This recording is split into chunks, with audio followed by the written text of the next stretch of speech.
It's a great pleasure for me to come up here and talk about experiential luxury, design, trends, and how they relate to our industry. An industry that's really inundated with a lot of information, and all that information is driven from different sources. Experiential luxury, to me, is really the luxury and the richness of the experience rather than an experience more for the rich. That's what it's become. Everybody's entitled to feel good about what they do in their own homes and how they experience these things in their own homes. They experience it all in different ways.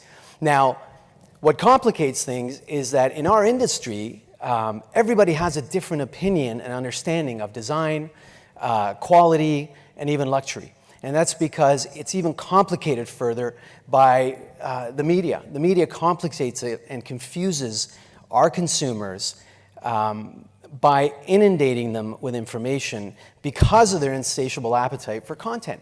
So there's always a need for what are the trends this month? What's the trends this quarter? What's new? What's exciting? What's the color this year? In my view, there is no correlation between trends and design. I don't subscribe to trends personally in my business because I don't believe in it. Style is a matter of personal preference.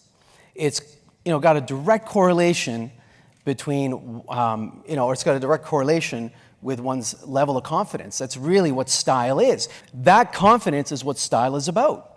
Trends are driven by the media, and that's unfortunate. And they change constantly. And I'm in the media, and that's the problem, is I fight that all the time because I'm asked to subscribe to these trends and push them, and I refuse to do that.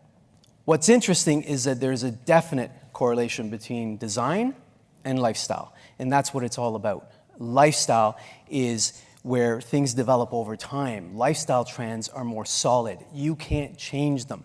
No matter what you do in the media, you're not gonna start changing how people live their lives. So this movement goes on, the lifestyle movement goes on. It might get small deviations because of the trends that the media puts out there, but you're not going to change the direction of that lifestyle trend. And that's what we have to embrace as designers, is we have to understand what lifestyle trend is. And that's always been my conversation with builders and developers. People live differently now. You can't start designing houses the way we did 15 years ago. It doesn't function anymore. It doesn't work. So I relate this to a kitchen space.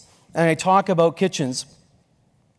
I go 50 years ago, or in the 1950s, even longer, this is how kitchens functioned. They had specific functions. Go in there, cook a meal, get things ready for the family's waiting, serve them, and that's it. And sometime in the 1950s, Cornell University came up with this whole concept of a working triangle, and people started designing these kitchen spaces with the working triangle.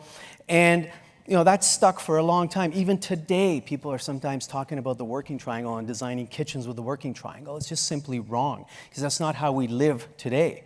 How we live today is we have complicated families, a lot of people in the one space, not one person using it, sometimes two, sometimes three, sometimes four, and everybody has different interests and different needs, different passions, different interests and excitements. So how we entertain is different. And how we use those spaces is different. So what's the definition of a kitchen today? If I ask people, everybody's going to have a different answer. Is a typical kitchen one that has one dishwasher or two dishwashers? And who's to say that's right? Perfect kitchen for me would have one oven, but two steam ovens. I'd like two induction cooktops. I'd love two beautiful big Kohler vault sinks with two faucets on each. Is that gluttonous? I don't know, but that's how I would function in that space, because I love to work in there and I don't like conflict in the space. And I'd love two column fridges and no freezer, maybe a set of freezer drawers. That's my kitchen. It may not be one for you. So there's no ideal definition anymore for spaces. And then what we find is we have all these individual passions that drive how these spaces are designed. Coffee being one of them. And that's just a passion that's developed, and a lifestyle trend that's developed over time, just like wine has, a huge lifestyle trend. And not because we're all connoisseurs of wine, most of us, I'm not going to, say that nobody knows about wine. I don't know anything about wine, but I pretend I do often. That's just the reality of it, and I'll admit it. That, I like to have a wine display in my house. And I enjoy that because it becomes part of our environment, how we entertain, our lifestyle. So incorporating these wine displays are little passions that people have in their homes. Whether it's pets, this is one thing that I learned early on in my life, the importance and the passion people have for pets. In my early 20s, I had convenience stores. And in my convenience stores on a Sunday, one lady came in, and we had a delicatessen and we had a bakery. And she came up and ordered 2 slices of bologna and a Kaiser bun, and she went off taking some other stuff. Came to the cash register and had 4 cans of cat food, 2 slices of bologna, and a Kaiser bun. And I just went, wow, the cat's eating better than the kid. And that was a real wake-up call for me. It was amazing what people do for pets. If you don't have a pet, you don't understand. If you don't have kids, you don't understand. So it's important to understand these lifestyle trends, sports being one of them. Whether it's from a family perspective or just an individual need, someone's need to be the best they can possibly be in what they do, because the means are there. In my complex where I live, the bedroom ceilings are 15 feet high. One of the people that bought a unit there actually turned one of the bedrooms to a basketball court. That's what he wanted in his house, and that is okay. One of the comments I made early on to a lot of builders is that you've got 400 square feet of space that you take in an average garage. Why don't you do something with it? Why don't we make it usable? Take a look at that room and understand why people don't use it. Why does it not work? It doesn't work because that's where the garbage goes all the time, and it smells bad, and it's a terrible space. So what do? We put the garbage in a closet. We put doors on the closet. We put an exhaust fan in there to create negative pressure, take the odors out. Now you got 400 square feet that you can create a beautiful space. Why shouldn't it be beautiful?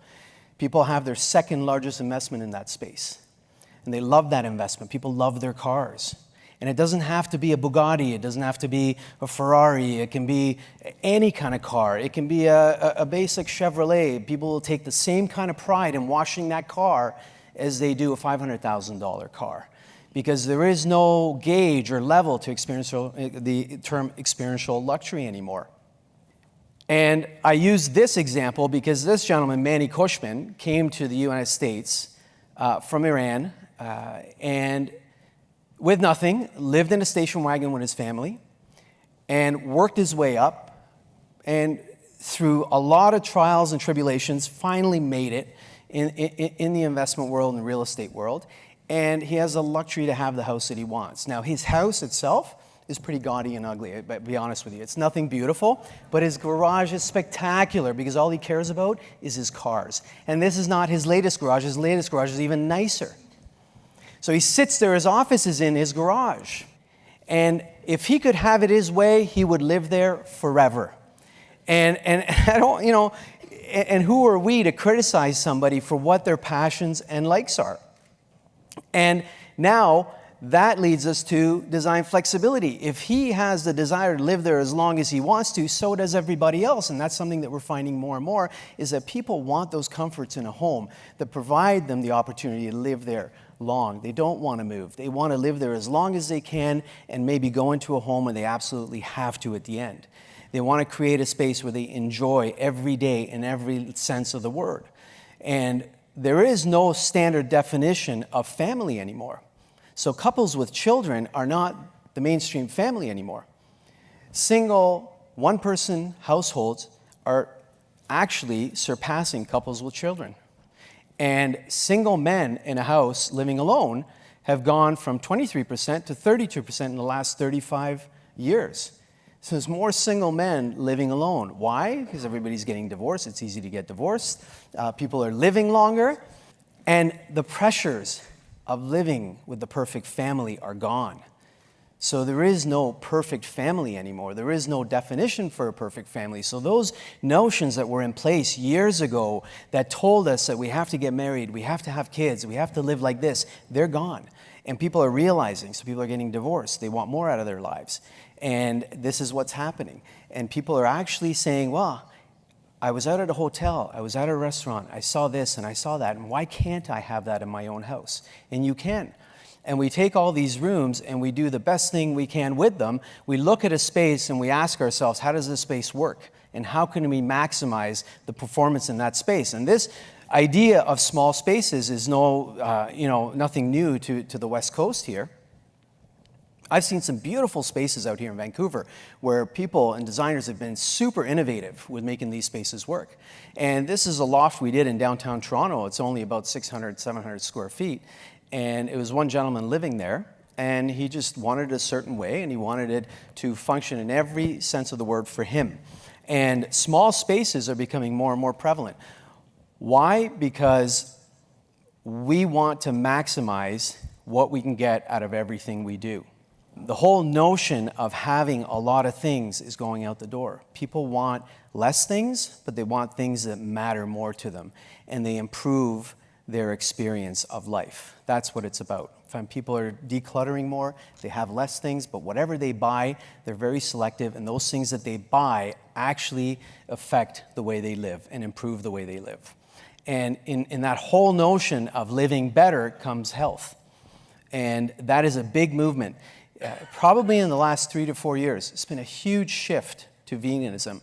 I mean, veganism has been around, probably more so on the West Coast than anywhere else in Canada, but just in general around the world. I became a vegan 3 years ago, and I kind of opened my eyes up, and I've seen this huge shift in veganism and just living better, and people worrying about their healths. And there's been some things that have happened lately where some of the big agricultural companies and pharmaceutical companies have had some big, massive judgments against them. That is empowering people, saying, we're not going to take this where we're getting sick. We will control our own food, we will control our own health, and we want to live longer, we want to live better.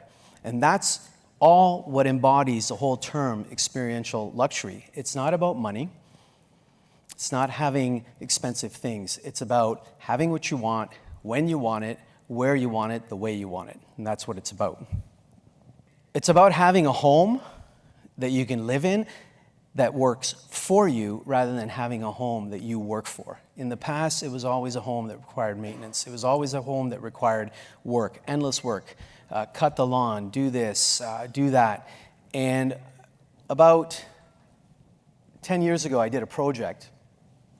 And I thought, you know what? I'm going to take every room, I'm going to look at this room, and I'm going to think to myself, how does this room fail in its function for me? Where does it fall short? And how can I make it better? And every time you make a room better, it doesn't end there. There's more technology that comes down the road. There's more, ideas that come down the road. There's more products that come down the road that enable you to even make it better still. And, this house that I did had 5 levels to it.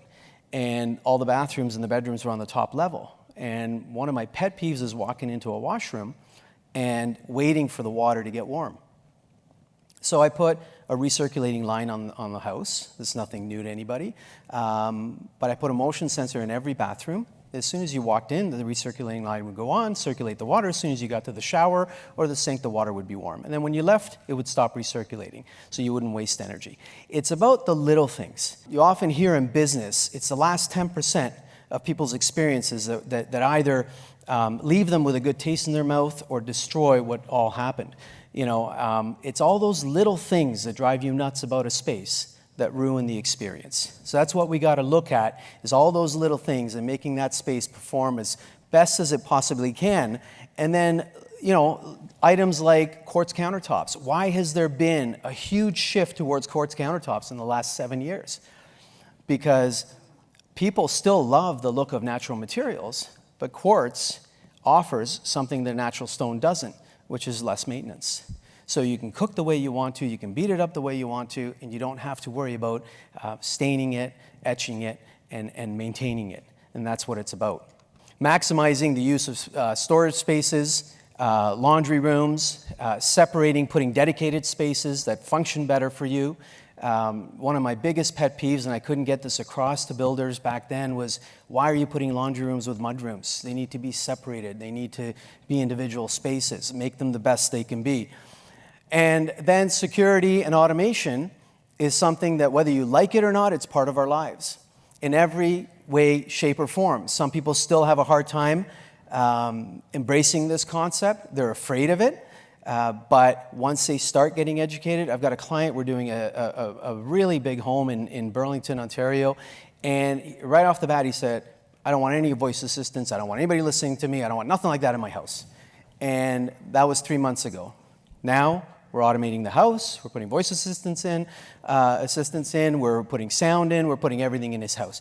Because he's understanding that it is safe. He's understanding that if it's managed right and it's put together properly, it is safe. and it is going to enhance his experience in this house. And items like that safe drawer, which is really something from hospitality. This is a safe drawer from hospitality, but every walk-in closet we do has one of these in it, because it's a matter of convenience for people. Things like passports and just items that you don't want laying around, like checkbooks, go into that safe. It's not a high security safe by any means, in the sense that it's not a fireproof safe. Yeah, you can have that, but it answers a common problem. So you take a look at how people live, all the little quirks that bother them, and you give answers to those things. And then you create an environment that really answers to that whole concept of having that wonderful experience within a space.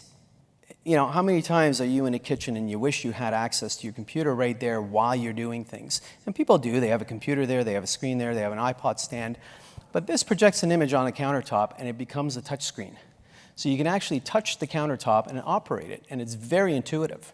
So we build that into a backsplash, and it projects an image onto a countertop. So you now have a countertop that you can actually work on, cook on, throw things on, knead dough on, doesn't matter, and you have a touchscreen that you can access and look at recipes. So it's about understanding technology, and I always say there's no limit to the technology available today. The only limitation is what's in our minds. And I also say to a lot of my designers in the office, we're designing spaces for people. Everybody's different. And you can't design spaces by putting limitations on the ideas yourself. We are not the ones to say, well, geez, you know, we can't put 2 dishwashers in. That's ridiculous. Why are you going to spend that kind of money? Who's going to spend that kind of money? That's not for us to answer. What we need to understand is who the client is, how they live, what is their definition of lifestyle, what is their lifestyle, and then our job is to render a space for its ultimate purpose that offers that client the opportunity to really enjoy that space to its fullest. That, to me, is the definition of experiential luxury. And then lastly, sustainability is something that's becoming more and more prevalent. Unfortunately, we don't see it embraced in consumers as much as we hope to.